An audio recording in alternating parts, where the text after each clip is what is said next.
આપણે આકૃતિનું મહત્વ સમજ્યા અને આકૃતિના પ્રકારોમાંથી આકૃતિનો એક પ્રકાર સમય આધારિત રેખા આકૃતિ એના વિશે બરોબર રીતે સમજ્યા. હવે પછીનો જે મુદ્દો છે આકૃતિના પ્રકારમાં નેક્સ્ટ મુદ્દો જે છે બીજો આકૃતિનો પ્રકાર સ્તંભ આકૃતિ. એના વિશે આપણે સમજવા જઈ રહ્યા છીએ. બરાબર. એટલે હવે તમારી સામે આપણી પીડીએફ જે છે એ શેર હું તમારી સામે કરું છું અને એ પીડીએફમાં બાકીના જે પ્રકારો જે છે એને આપણે સમજશું. તમારી સામે પીડીએફ આવી ગઈ છે. જો પીડીએફ દેખાય છે તમને? હા. ઓકે. જો આકૃતિ એમાં સમય આધારિત આકૃતિ રેખા આકૃતિ એના વિશે છેલ્લે સમજાતા. હવેનો પ્રકાર છે સ્તંભ આકૃતિ. બરાબર. બીજો મુખ્ય પ્રકાર છે આકૃતિનો સ્તંભ આકૃતિ. નામ તમે સાંભળ્યું હશે. સ્તંભ આકૃતિ કોને કહેવાય? એના પણ જુદા જુદા પ્રકારો છે. માઇક ઓન રહી ગયો છે, પાછો માઇક ઓફ રાખો. વિડિયો રેકોર્ડ થઈ રહ્યો છે, હું કહું છું માઇક ઓફ રાખો. સ્તંભ આકૃતિ તમે જોઈ છે. બરાબર. આ શું છે? સ્તંભ. તમે આવી આકૃતિ જોઈ હશે કે જે સ્તંભોમાં આપેલી છે. અને શું કહેવાય? સ્તંભ કહેવાય. જુદા જુદા સ્તંભ આપેલા હોય. તો આ સ્તંભ આકૃતિમાં શું હોય કે સ્તંભમાં ચલનું મૂલ્ય છે. આ દરેક સ્તંભ જે છે એ કોઈ પણ ચલ જે છે એનું મૂલ્ય છે. બરાબર. સરળ રીતે આપણે સમજીએ. અહીં જો આ ચલ છે, ચલના જુદા જુદા સ્તંભ છે. બરાબર. આપણે લાસ્ટ ટાઈમ પણ આ સ્તંભ વિશે થોડુંક જાણેલા છીએ. તો અહીં જો અહીં વર્ષ છે અને અહીંયા શું છે? વસ્તી છે. બરાબર. વસ્તી કરોડમાં છે, અહીં વર્ષ આપેલું છે. તો ચલમાં કેવું હોય છે? સ્તંભોમાં આ જે સ્તંભ જે છે ને દરેક સ્તંભની લંબાઈ આમાં જોઈ શકો છો કે સ્તંભ દરેક સ્તંભ સરખા નથી. બરાબર. સ્તંભમાં તફાવત જોવા મળે છે.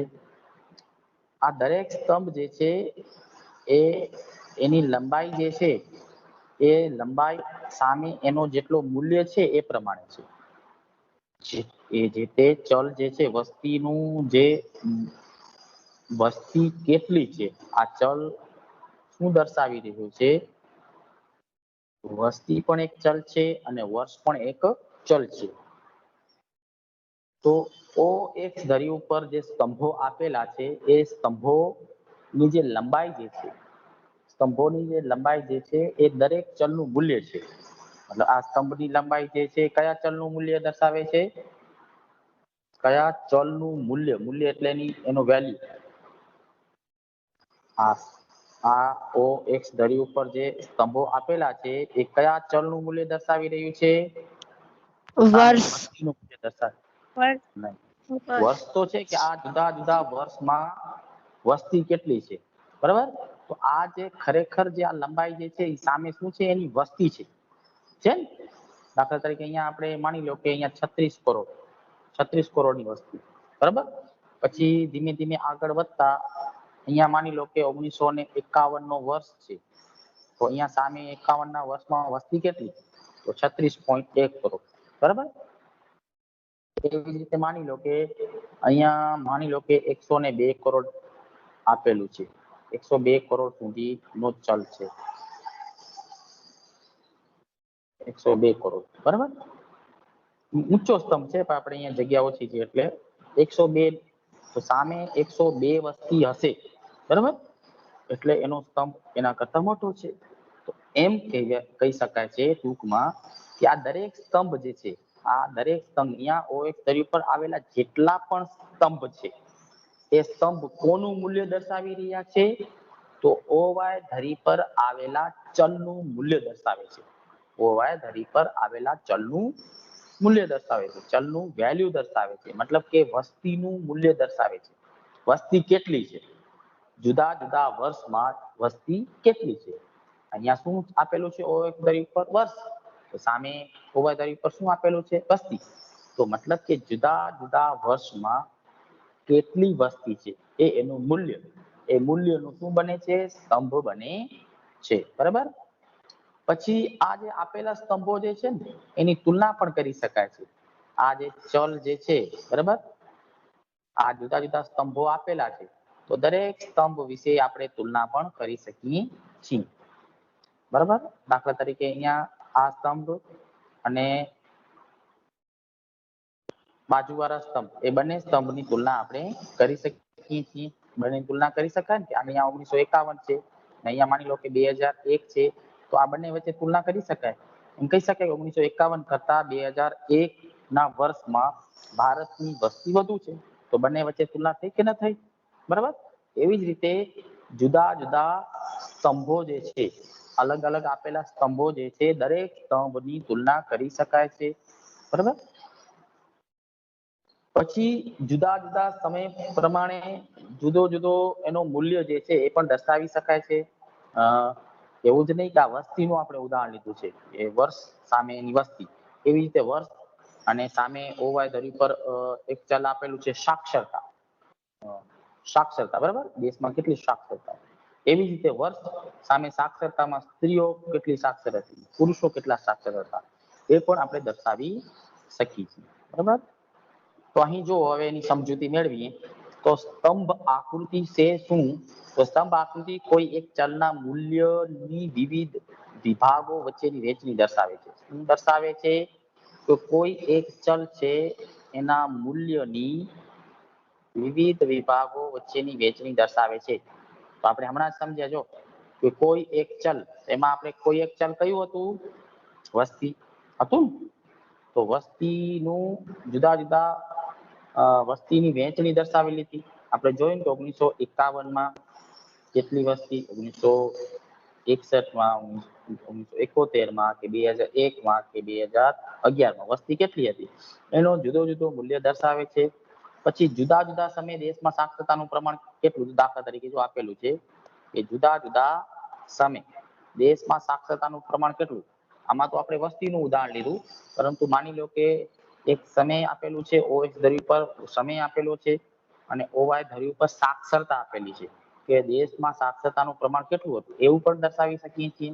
અથવા એવું પણ દર્શાવી શકીએ છીએ કે જુદા જુદા વર્ષમાં સ્ત્રીઓમાં કેટલી સાક્ષરતા હતી, પુરુષોમાં કેટલી સાક્ષરતા હતી, એ પણ દર્શાવી શકીએ છીએ. બરાબર. અને આ સ્તંભો જે છે એ ઊભા અને આડા બંને રીતે દોરવામાં આવે છે. યાદ રાખવાનું છે, સ્તંભો કેવા હોય? તો હંમેશા ઊભા હોય છે. આપણા અર્થશાસ્ત્રના આલેખમાં સ્તંભો કેવા હોય છે? ઊભા હોય છે, આડા નથી હોતા. બરાબર. મોસ્ટલી આપણા અર્થશાસ્ત્ર આલેખમાં સ્તંભાલેખ હંમેશા ઊભા આડા છે. બરાબર. હવે જો દરેક વિભાગ કે સમય માટે જુદા જુદા સ્તંભ દોરવામાં આવે છે. જો આપણે જોયું હતું ને કે હમણાં દરેક વિભાગ અથવા સમય, આપણે દરેક વિભાગ અથવા સમય એના માટે જુદા જુદા સ્તંભો દોરવામાં આવ્યા. 1951 નો અલગ સ્તંભ, 1961 નો અલગ સ્તંભ, 2001 નો અલગ સ્તંભ, 2011 નો અલગ સ્તંભ હોય છે કે નહીં? ઓએક્સ ધરી પર દરેક સમય માટે અલગ અલગ સ્તંભ દોરવામાં આવે છે. અને આ સ્તંભની ઊંચાઈ જે છે એ શું છે? આ સ્તંભની ઊંચાઈ અથવા લંબાઈ, જેને આપણે કહીએ છીએ ઊંચાઈ અથવા લંબાઈ, તે સમય માટે ચલનું મૂલ્ય દર્શાવે છે અથવા વિભાગ માટે કે સમય માટે ચલનું મૂલ્ય દર્શાવે છે. બરાબર. આપણે આ જે આકૃતિ દોરી ને, જો આનો મતલબ શું છે? 1951, 1951 એક સમય છે, સમય માટેનો અલગ અલગ સ્તંભ દોરવામાં આવે છે અને આ જે સ્તંભ જે છે એ સામેના વિભાગ અથવા ચલનું મૂલ્ય દર્શાવે છે. દાખલા તરીકે આપણે વસ્તી લીધી તો વસ્તીનું મૂલ્ય દર્શાવે છે, એવું કહી શકાય. પછી સ્તંભોની ઊંચાઈ લંબાઈ દ્વારા ચલના મૂલ્યોના વિવિધ વિભાગો કે સમય સાથે તુલના પણ કરી શકીએ છીએ. જે તમને સમજાયું હમણાં કે આ જે અલગ અલગ આપેલા સ્તંભ જે છે, બરાબર, ચલનું મૂલ્ય શું? તો આ ચલનું મૂલ્ય છે. જે એના સ્તંભની લંબાઈ જે છે એ શું છે? ચલનું મૂલ્ય દર્શાવે છે, બરાબર. અને આ દરેક મૂલ્ય વચ્ચે આપણે શું કરી શકીએ છીએ? તુલના પણ કરી શકીએ છીએ. આ વિભાગ કહી શકો અને એની વચ્ચે આપણે સરખામણી કરી શકીએ. સરખામણી મીન્સ તુલના આપણે કરી શકીએ છીએ, બરાબર. હવે આ સ્તંભ આકૃતિના પણ જુદા જુદા પ્રકારો છે, બરાબર. સ્તંભ આકૃતિના જુદા જુદા પ્રકારો છે. એમાં પહેલું છે સાદી સ્તંભ આકૃતિ. આકૃતિ કઈ? સાદી સ્તંભ આકૃતિ. હમણાં જે આપણે આકૃતિ દોરી ને, કઈ આકૃતિ હતી? સાદી સ્તંભ આકૃતિ. કઈ આકૃતિ હતી? બધાને અવાજ સંભળાય છે મારો? હા સર. હા સર. જે આપણે આકૃતિ દોરી એ સાદી સ્તંભ આકૃતિ હતી. કઈ આકૃતિ? સાદી સ્તંભ આકૃતિ, બરાબર. તો સાદી સ્તંભ આકૃતિ જે છે, પરીક્ષામાં એ રીતના પ્રશ્ન પૂછાતો હોય છે કે સાદી સ્તંભ આકૃતિ કોને કહેવાય? તો એકદમ ઈઝી છે. સાદી સ્તંભ આકૃતિ એટલે શું? તો સાદી સ્તંભ આકૃતિ એટલે કોઈ આધાર પર જે ચલનું મૂલ્ય દર્શાવવામાં આવે છે એને કહેવાય સાદી સ્તંભ આકૃતિ. કોઈ આધાર પર એટલે આધાર એટલે કોઈ વર્ષ અથવા સમયગાળો. કોઈ આધાર, એવો શબ્દ લખ્યું છે ને, કોઈ આધાર પર. હવે આધાર એટલે શું? તો આધાર એટલે આપણે વર્ષ જે છે એ શું છે? આધાર છે, સમયગાળો, બરાબર. અથવા જો આધાર એટલે વર્ષ પણ થાય, સમયગાળો પણ થાય અને પ્રદેશ પણ થાય, બરાબર. કોઈ આધાર પર એટલે કે વર્ષ હોય, પ્રદેશ હોય કે કોઈ પણ સમય હોય, એનું શું દર્શાવે છે? શું દર્શાવે છે? વર્ષ, પ્રદેશ નું શું દર્શાવે છે? મૂલ્ય. યાદ રાખજો, મૂલ્ય દર્શાવે છે, બરાબર. કોઈ સાદી સ્તંભ આકૃતિ એટલે ફરીથી કહું છું, જો બરોબર રીતે સમજજો, એનો અર્થ પણ તમે લખી શકો છો નોટબુકમાં. કોઈ આધાર પર શું લખવાનું? કોઈ આધાર પર ચલનું મૂલ્ય દર્શાવે. ચલનું મૂલ્ય, ચલ એટલે કયો ચલ? તો વર્ષ, પ્રદેશ, એમાં સમયગાળો આવી શકે. સમયગાળાની અંદર જો માસ એટલે કે મહિનાનું માહિતી હોઈ શકે, વર્ષની માહિતી હોઈ શકે, દિવસની પણ માહિતી હોઈ શકે છે.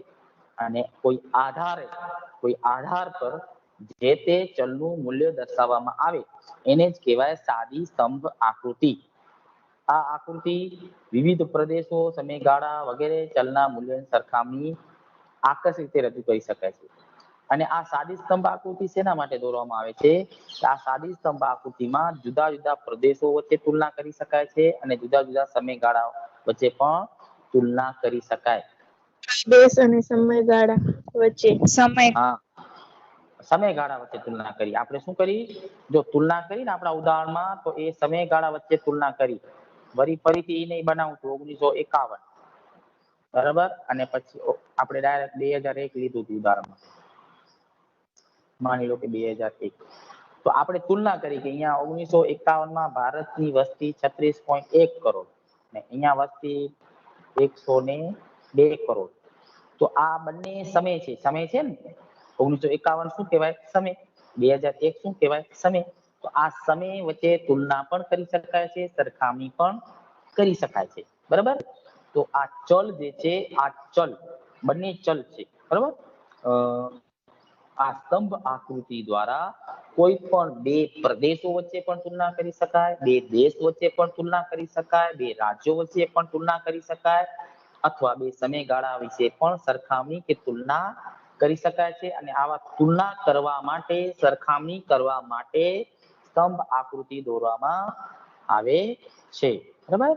તો અહીંયા ઉદાહરણ આપેલું છે. હવે ઉદાહરણથી તમે સારી રીતે સમજી શકશો. સારી રીતે સમજી શકશો.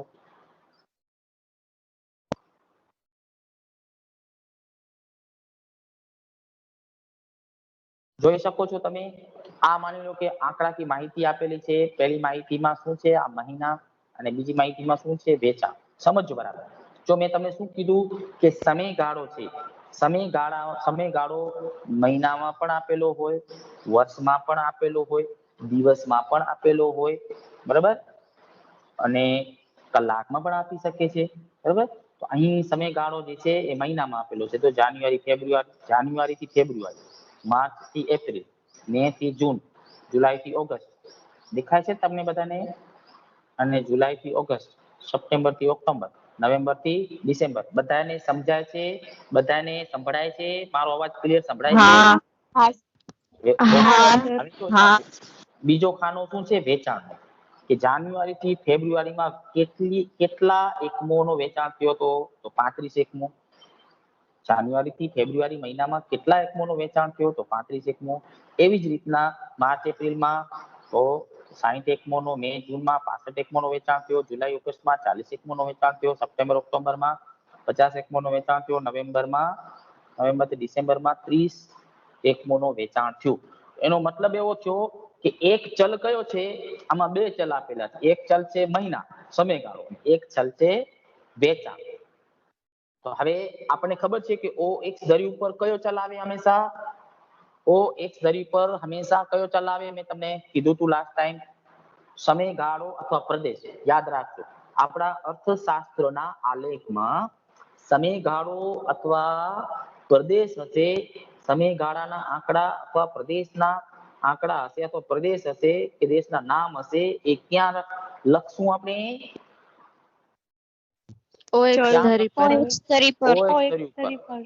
હા, વેરી ગુડ. તો હવે જુઓ તમે, OX ધરી ઉપર તમને દેખાશે, અહીંયા તમે જોઈ શકો છો OX ધરી ઉપર.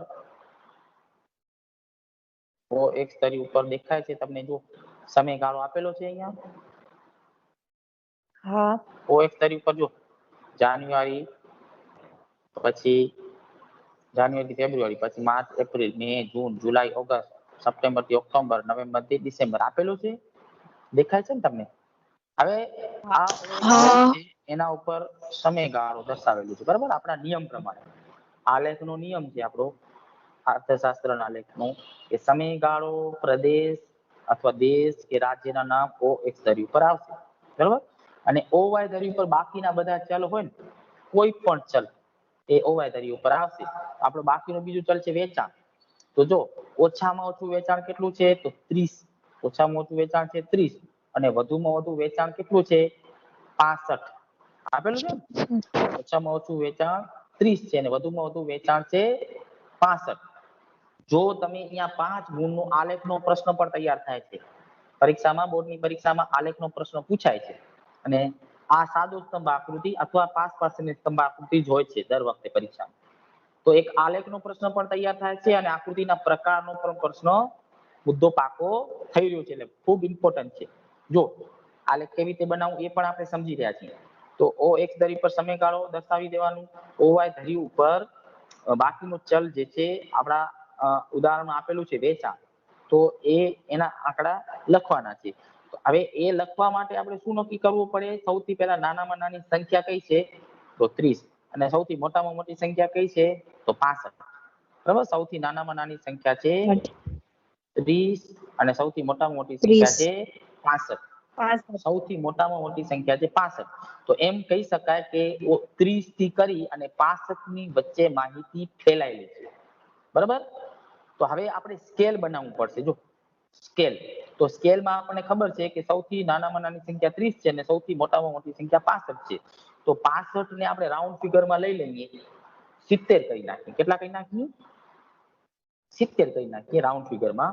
અને તો આપણે સ્કેલ બનાવ્યો 1 સેન્ટીમીટર બરાબર 10. આપણે શું બનાવ્યું? 1 સેન્ટીમીટર બરાબર 10.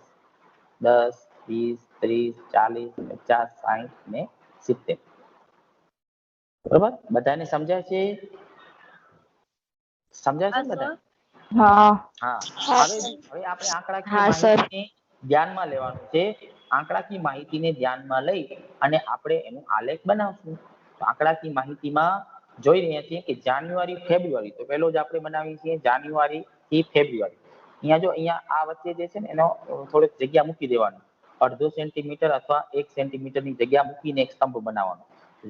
જે 0 છે ને 0, 0 પછી ડાયરેક્ટ OX ધરી ઉપર અડધો સેન્ટીમીટર અથવા 1 સેન્ટીમીટર જગ્યા મૂકી અને આપણી પહેલી માહિતી લખશું.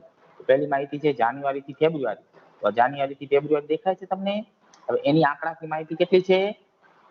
35. બરાબર, મતલબ કે કેટલા એકમોનું વેચાણ થયું છે? 35. તો અહીં તમે OY ધરી ઉપર જે સ્કેલ લખ્યું છે 0 થી કરીને 70, એમાં 35 સુધી આ બિંદુ આલેખવાનું છે. બરાબર, 30 અને 40 ની વચ્ચે શું આવે? 35. બરાબર, તો અહીંયા 35 આવે એ બિંદુને આલેખી અને એનો સ્તંભ બનાવી દેવાનો. એટલે આ પહેલો સ્તંભ થઈ ગયો. બરાબર, પછી અહીંયા જોઈ શકો છો તમે. હવે બીજી આંકડાકીય માહિતી માર્ચ અને એપ્રિલ ની છે. તો અહીંયા વચ્ચે જગ્યા દેખાય છે? દરેક સ્તંભ વચ્ચે જગ્યા, દરેક સ્તંભ વચ્ચે જગ્યા દેખાઈ રહી છે આપણને. તો દરેક સ્તંભ વચ્ચે તમે કાં અડધો સેન્ટીમીટર ની જગ્યા મૂકી શકો અથવા 1 સેન્ટીમીટર ની જગ્યા મૂકી શકો, પણ દરેક સ્તંભ વચ્ચે સરખી જગ્યા મૂકવાની. એવું નહીં કે પહેલા 2 સ્તંભો વચ્ચે અડધો સેન્ટીમીટર ની જગ્યા મૂકી, પછી બીજા 2 સ્તંભો વચ્ચે 1 સેન્ટીમીટર ની જગ્યા રાખી. એવી રીતે નહીં, દરેક સ્તંભ વચ્ચે સરખી જગ્યા રાખી. આ નિયમ છે. બરાબર, હવે બીજી માહિતી જે છે માર્ચ અને એપ્રિલ. હવે એનો આપણે સ્તંભ બનાવવાનો છે, એની માહિતી લખવાની છે, એનું મૂલ્ય દર્શાવવાનું છે. તો માર્ચ એપ્રિલ નું મૂલ્ય શું છે? આપણે સારા શબ્દોમાં કહીએ મૂલ્ય, એટલે જેથી આપણને અર્થ યાદ રહી જાય. માર્ચ એપ્રિલ નું મૂલ્ય કેટલું છે? એનો મૂલ્ય કેટલો છે? 60. બરાબર, તો હવે માર્ચ એપ્રિલ નું મૂલ્ય 60 છે. તો આપણે 0 થી કરી ઉપર 60 સુધી, અહીંયા 60 છે. બરાબર, તો 60 સુધી અહીંયા આપણે બીજો સ્તંભ બનાવી દઈએ. બરાબર, અહીંયા ઉપર લખી શકો છો 60. અહીંયા જે રીતે 35 નો છે તો ઉપર 35 લખી શકો છો. એવી જ રીતના મે જૂન. હવે જો એક વળી પાછો સ્તંભ વચ્ચે અંતર રાખ્યું, 1 સેન્ટીમીટર અથવા અડધો સેન્ટીમીટર ની જગ્યા મૂકી અને ત્રીજી આંકડાકીય માહિતી આપણે લખશું. ત્રીજા ચલનું મૂલ્ય દર્શાવશું મે અને જૂન. બરાબર, મે જૂન નો છે 65. આ મે અને જૂન અને એનું મૂલ્ય છે 65. સામે આપણે 65 સુધી પહોંચવાનું. અહીંયા 60 અને 70 ની વચ્ચે જે આપેલું છે એ 65 છે. સિમ્પલ છે, સાવ સાદી સ્તંભાકૃતિ બનાવી સિમ્પલ છે ને? પછી જુલાઈ અને ઓગસ્ટ ની આંકડાકીય માહિતી તો 40.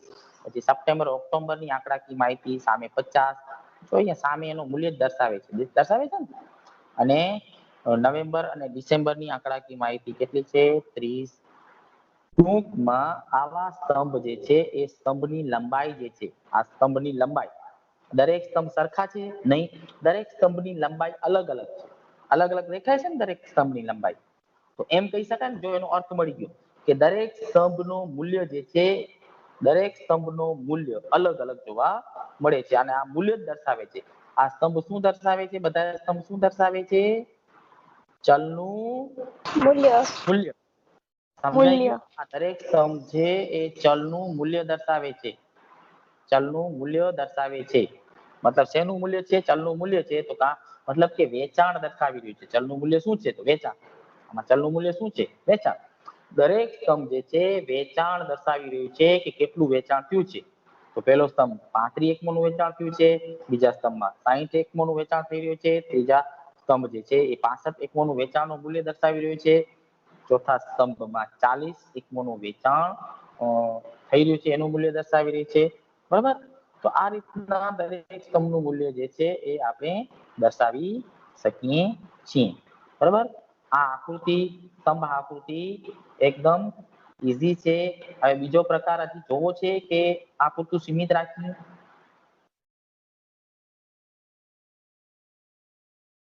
કયો મને બીજો પ્રકાર જોવો છે? હજી એના આ સાદી સ્તંભ આકૃતિ હતી. હવે છે પાસ પાસેની સ્તંભ આકૃતિ. એને સમજવું છે કે અહીં પૂરતું સીમિત રાખીએ? સમજાવી દો ને. હા, સમજાવી દો. હાલો, જો પાસ પાસેની સ્તંભ આકૃતિમાં શું છે? આ સ્તંભ આકૃતિ જ છે. આ સ્તંભ આકૃતિનો જ બીજો પ્રકાર છે, પણ એમાં સ્તંભો જે છે એ પાસ પાસેના હશે. જો પાસ પાસેના સ્તંભ આકૃતિમાં સ્તંભો જે છે કેવા હશે? જો આ એક પહેલો સ્તંભ જે છે, બરાબર, પહેલી માહિતી એની સાથે તરત જ બીજી માહિતી જોડેલી હોય. બંને સ્તંભ જે છે ને, આ સ્તંભ તમને દેખાય છે, બંને સ્તંભો એકબીજાને અડીને છે ને, ટચ થયેલા છે, દેખાય છે? તો આ સ્તંભો જે છે એ એક જ ચલના બે ભાગ છે. આ સ્તંભ બંને ભેગા છે, પાસ પાસે છે ને? પણ એ સ્તંભ એ એક જ ચલના ભાગ છે. ચલ એક જ છે, એમ કહેવાય કે એક જ ચલના બે પેટા ભાગ છે, બે ભાગ છે, બે પેટા ભાગ છે. તો કોઈ પણ એવો ચલ, બરાબર, કે જેના બે જુદા જુદા ભાગ દર્શાવવા હોય, બરાબર, અને એનું મૂલ્ય દર્શાવવું હોય તો કઈ આકૃતિ દોરવામાં આવે છે? પાસ પાસેની સ્તંભ આકૃતિ. સમજો હવે. હા, હવે હું એમ કહું કે સાક્ષરતા, સાક્ષરતા એ ચલ છે. હવે સાક્ષરતાના બે પેટા ભાગ કયા? કયો મને? સાક્ષરતા મતલબ ભણેલા. તો ભણેલા તો કોણ ભણેલા? સ્ત્રી ને પુરુષ. હા, તો સ્ત્રી અને પુરુષ, એમ કહેવાય ને કે સ્ત્રી સાક્ષર. સ્ત્રી પણ સ્ત્રી સાક્ષર અને પુરુષ સાક્ષર. ખરેખર આ બંને સાક્ષર જ છે, પણ આ બે પેટા ભાગ છે. કોના પેટા ભાગ છે? સાક્ષરતાના. તો સાક્ષરતા એ ખુદ એક ચલ છે. ચલ છે ને? સાક્ષરતા એક ચલ છે અને એના બે પેટા ભાગ પડી ગયા, એ સ્ત્રી સાક્ષરતા અને પુરુષ સાક્ષરતા. હવે સમજો, બીજો એક ઉદાહરણ દઉં કે વસ્તી. વસ્તી એક ચલ છે, બરાબર? વસ્તી એક ચલ છે. હવે એના બે પેટા ભાગ કયા પાડી શકાય? કયો મને? વસ્તીમાં ઘણા પેટા ભાગ પાડી શકાય. હું એમ કહું કે ગ્રામીણ વસ્તી, ગામડાની વસ્તી અને શહેરી વસ્તી, બરાબર? તો ગ્રામીણ વસ્તીના આંકડા આપેલા હોય અને શહેરી વસ્તીના આંકડા આપેલા હોય, તો બંનેને કેવી રીતે દર્શાવી શકાય? પાસ પાસેની સ્તંભ આકૃતિ દ્વારા દર્શાવી શકાય, કારણ કે આ વસ્તીના જ પેટા બે ભાગ છે. ખબર પડી? બિલકુલ ઈઝી છે. સમજાય છે? હા. એવી રીતે હું એમ કહું, હા, તો જો આ એનો અર્થ છે કે આ પ્રકારની આકૃતિમાં કોઈ એક આધાર પર કોઈ એક ચલનું મૂલ્ય જે છે એક કરતા વધુ વર્ગોમાં આપેલું હોય છે. જો હમણાં આપણે સમજ્યા ને કે કોઈ એક આધાર પર, માની લો કે કોઈ એક વર્ષમાં આધાર, આપણે માની લો કે વર્ષ લઈ લઈએ. આધારમાં શું લઈએ? વર્ષ. હવે એક વર્ષમાં કોઈ એક ચલનું, એક ચલમાં આપણે શું લીધું? ઉદાહરણમાં વસ્તી લઈ ચાલો, વસ્તી લીધી. જો કોઈ એક વર્ષમાં વસ્તી, કોઈ એક ચલનું એક કરતા વધુ વર્ગો, આપણે આપણા ઉદાહરણમાં એક કરતા વધુ વર્ગો કયા કયા લીધા? કયો મને, સમજો બરાબર. વધુ વર્ગો, એક કરતા વધુ વર્ગો કયા લીધા? શહેરી અને ગ્રામીણ વસ્તી. શહેરી વસ્તી અને ગ્રામીણ વસ્તી એ શું બની ગયા? વર્ગો બની ગયા. વર્ગો કયો કે પેટા ભાગ કયો? વર્ગો અથવા પેટા ભાગ બંને શબ્દો સેમ છે, બરાબર? તો કોઈ એક વર્ષમાં કોઈ એક ચલ એટલે કે વસ્તી ના બે પેટા ભાગ એટલે કે શહેરી વસ્તી, ગ્રામીણ વસ્તી, બરાબર, દર્શાવવામાં આવે છે, નો મૂલ્ય દર્શાવવામાં આવે છે. આથી આધારના દરેક મૂલ્યો ઉપર ચલના વિવિધ વર્ગોના મૂલ્યો દર્શાવવામાં આવે છે. જો હવે આધાર એક છે પણ એના વિવિધ વર્ગો છે. આધાર એક છે પણ એના બે વિવિધ વર્ગો છે, એટલે કે બે પેટા ભાગ છે. મતલબ સમય એક છે. માની લો કે આપણે સમય લીધું 1951. 1951 એ સમય છે. હવે 1951 એમ કહું કે ગ્રામીણ વસ્તી અને શહેરી વસ્તી, બરાબર? તો માની લો કે આ જે છે નાનો સ્તંભ જે છે એ શહેરની વસ્તી છે અને આ મોટો સ્તંભ છે એ શેનો છે? ગ્રામીણ વસ્તી છે. તો જો કોઈ આધાર, તો વર્ષ, એ વર્ષમાં સામે વસ્તી લીધેલી છે, પણ વસ્તીના બે પેટા ભાગ છે. ગ્રામીણ વસ્તી આટલી અને શહેરી વસ્તી આટલી. એમ કહેવાય કે 1951માં ગ્રામીણ વસ્તી કેટલી અને શહેરી વસ્તી કેટલી. એવું જો હોય તો એને આ રીતના આપણે પાસ પાસેના સ્તંભ દ્વારા દર્શાવી શકાય છે. એવી જ રીતના ફરીથી બીજો એક ઉદાહરણ દઉં આનો જ. માની લો કે 2011માં ગ્રામીણ વસ્તી કેટલી હતી? તો 68 કેટલી હતી 68%. એટલે અહીંયા માની લો કે 68% હતી અને શહેરી વસ્તી હતી 32%. કેટલી 32%. તો 68 અહીંયા માની લો કે 32 અને અહીંયા શું આપેલું છે વસ્તી. તો વસ્તીમાં ગ્રામીણ વસ્તી પણ છે અને શહેરી વસ્તી પણ છે. ગ્રામીણ વસ્તી પણ છે અને શહેરી વસ્તી છે. તો વસ્તીમાં 2011માં ગામડામાં કેટલા લોકો રહેતા હતા તો 68% લોકો રહેતા હતા. શહેરના કેટલા લોકો રહેતા હતા તો 32% લોકો રહેતા હતા. તો આ રીતના કોઈ એક આધાર એટલે કે કોઈ એક આધારમાં આપણે 2011 લીધું બરોબર. 2011માં ગ્રામીણ લોકો અને શહેરી લોકોનું પ્રમાણ કેટલું હતું આવી રીતે દર્શાવવું હોય આવું દર્શાવવું હોય તો આપણે પાસ પાસેની સ્તંભ આકૃતિ દોરી શકીએ છીએ. અને આ બે અલગ અલગ પેટા ભાગ જે છે ને એને પેટા ભાગને બે વર્ગ પણ કહી શકાય. શું કહી શકાય વર્ગ પણ કહી શકાય અને પેટા ભાગ પણ કહી શકાય છે. બરાબર. જો અહીંયા આપેલું છે સમજૂતીમાં માની લો કે એક સમયગાળો છે. સમયગાળો શું છે આધાર છે. આપણે સમજ્યા કે સમયગાળો શું છે એ આધાર છે. હવે એમાં સાક્ષરતા જે છે હવે જો આમાં વસ્તીની જગ્યાએ સાક્ષરતાનું ઉદાહરણ લીધું છે. સાક્ષરતામાં સ્ત્રી સાક્ષરતા અને પુરુષ સાક્ષરતા. જો સમયગાળો એ શું છે આધાર છે. સાક્ષરતા એ મુખ્ય ચલ છે અને એના બે પેટા ભાગ શું છે સ્ત્રી અને પુરુષ એ પેટા ભાગ છે. એટલે સ્ત્રી અને પુરુષ શું કહેવાય પેટા ભાગ એટલે વર્ગ. ને આ શું છે મુખ્ય ચલ છે. ચલ છે ને ચલના બે ભાગ એટલે કે સ્ત્રી અને પુરુષ સાક્ષરતા. આ રીતના માહિતી દર્શાવી હોય ત્યારે આપણે પાસ પાસેની સ્તંભ આકૃતિ દોરીએ છીએ. બરાબર. તો વિવિધ સમયગાળા દરમિયાન સ્ત્રી તથા પુરુષમાં સાક્ષરતાનું પ્રમાણ જોવા માટે આવી આકૃતિ દોરવામાં આવે છે. જે તમને કીધું કે આવી રીતે જુદા જુદા સમયગાળા માટે સ્ત્રીઓ અને પુરુષોની સાક્ષરતા કેટલી હતી તો એ આપણે જાણવું હોય તો એ આપણે પાસ પાસેની સ્તંભ આકૃતિ દ્વારા સરળ રીતે જાણી શકીએ છીએ. હવે જો અહીં ઉદાહરણ આખું અલગ આપેલો છે. અહીંયા વેચાણનું ઉદાહરણ આપેલું. અહીંયા મહિનો શું છે ચલ છે. મહિનો શું છે ચલ છે અને વેચાણ શું છે બીજો ચલ છે. હવે આ વેચાણના ત્રણ પેટા ભાગ છે. નાના બોક્સનું વેચાણ, મધ્યમ બોક્સનું વેચાણ અને મોટા બોક્સનું વેચાણ. તો આના ત્રણ વર્ગ છે. તો એક વર્ગ, બીજો વર્ગ અને ત્રીજો વર્ગ. તો એના કેટલા સ્તંભો બનશે કોઈ મને કયો. ત્રણ. મધ્યમ બોક્સનું વેચાણ, મોટા બોક્સનું વેચાણ. એટલે વેચાણ એક ચલ છે અને એના પેટા ત્રણ ભાગ છે. એટલે પેટા ત્રણ વર્ગ છે. એટલે ત્રણેય વર્ગનું મૂલ્ય આપણે દર્શાવી શકીએ છીએ. એટલે જાન્યુઆરીમાં નાના બોક્સનું વેચાણ કેટલું થયું, મધ્યમ બોક્સનું વેચાણ કેટલું થયું અને મોટા બોક્સનું વેચાણ કેટલું થયું એ દર્શાવી શકીએ છીએ. એવી રીતે જુદા જુદા મહિનોમાં કેટલું વેચાણ થયેલું છે નાના બોક્સનું, મધ્યમ બોક્સનું કે મોટા બોક્સનું એ આપણે દર્શાવી શકીએ છીએ. જો હવે એનો ઉદાહરણ અહીંયા તમારી સામે છે. હવે આ ત્રણ સ્તંભ છે. ત્રણેય સ્તંભની ઓળખ પણ આપણે આપવી પડે.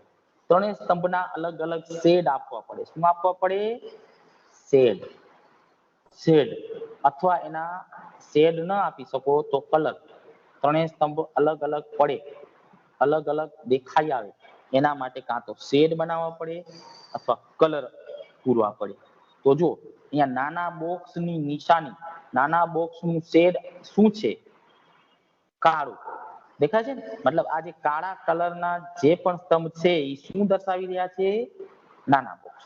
પછી આવી ડિઝાઇન છે. આ બધા ડિઝાઇન જે છે ને એને આપણે શું કહીએ છીએ શેડ. શું કહીએ છીએ શેડ. બરાબર. આ ડિઝાઇનો સ્તંભોમાં વચ્ચે ડિઝાઇન હોય ને શેડ કહેવાય. મતલબ કે આ રીતના જે શેડ આપેલું છે એ કયા બોક્સ મધ્યમ બોક્સ અને આ રીતના જે શેડ આપેલું છે એને શું સમજવું મોટા બોક્સ. તો આ રીતના ઉપર દર્શાવવું પડે તો જ આપણે ઓળખી શકીએ ને.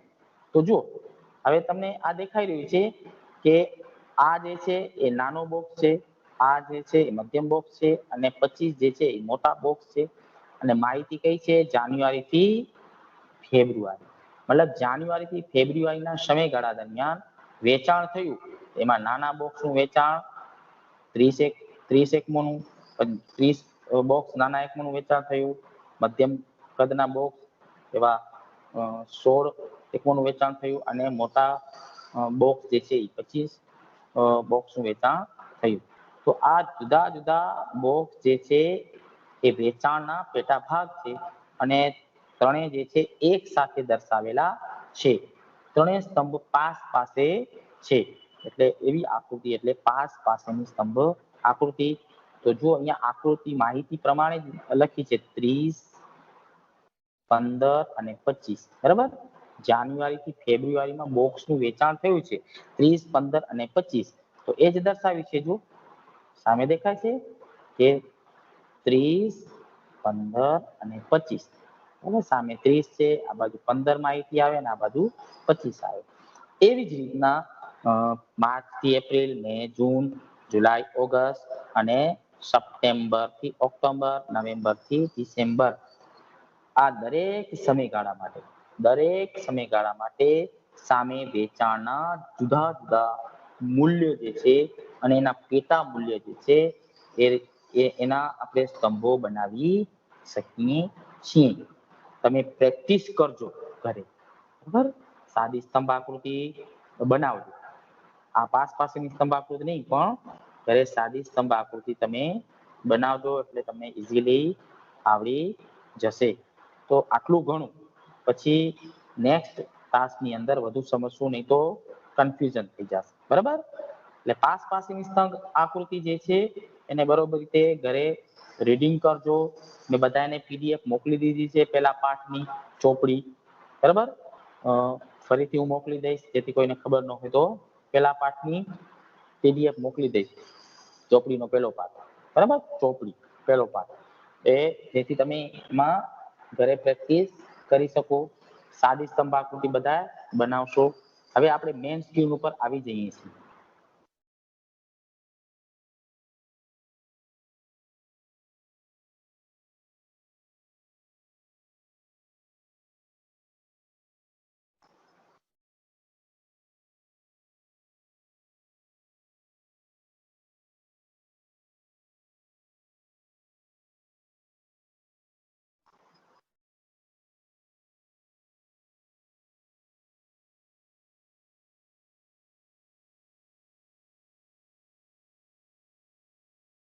તો બધાને આ મુદ્દો બરોબર રીતે સમજાણો છે એવું માનું છું. કોઈને પ્રશ્ન હોય તો તમે મને કરી શકો છો. કોઈ પ્રશ્ન હોય તો છે કોઈને પ્રશ્ન? કોઈને પણ પ્રશ્ન હોય ફરીથી હું કહું તો સાદી સ્તંભ આકૃતિમાં શું છે? સ્તંભ આકૃતિ એટલે ચલનું મૂલ્ય દર્શાવતી આકૃતિ. કોઈ આધાર પર ચલનું મૂલ્ય, બરાબર.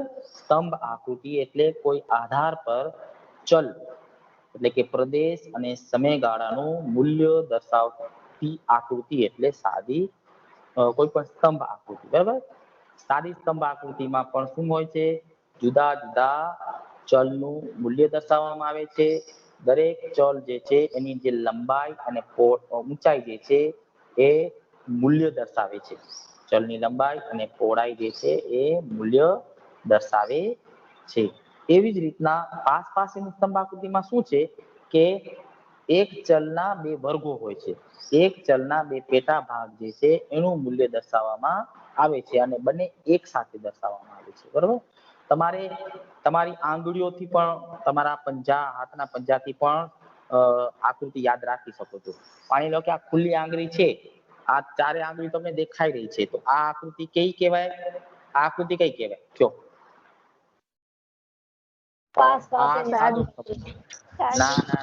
સાદી સ્તંભ આકૃતિ. Very good. જો આ સાદી સ્તંભ આકૃતિ, આ ચારે ખુલ્લી આંગળી છે એ સાદી સ્તંભ આકૃતિ. હવે સમજો, કોઈ હવે જવાબ ન દેતા. હવે માની લો કે દરેક આંગળી, બે આંગળી જોડી દઈએ, બે આંગળી આપણે જોડી દઈએ તો એ આકૃતિ કઈ કહેવાય? પાસ પાસેની સ્તંભ આકૃતિ, બરાબર. દરેક બે આંગળી જોડી દઈએ, વચ્ચે જગ્યા, બે આંગળી જોડેલી વચ્ચે જગ્યા, બે આંગળી જોડેલી વચ્ચે જગ્યા, તો એ પાસ પાસેની સ્તંભ આકૃતિ. આ રીતના પણ તમે યાદ કરી શકો છો. બરાબર. હવે તમને કોઈ પ્રશ્ન હોય તો તમે મને પ્રશ્ન પૂછી શકો છો.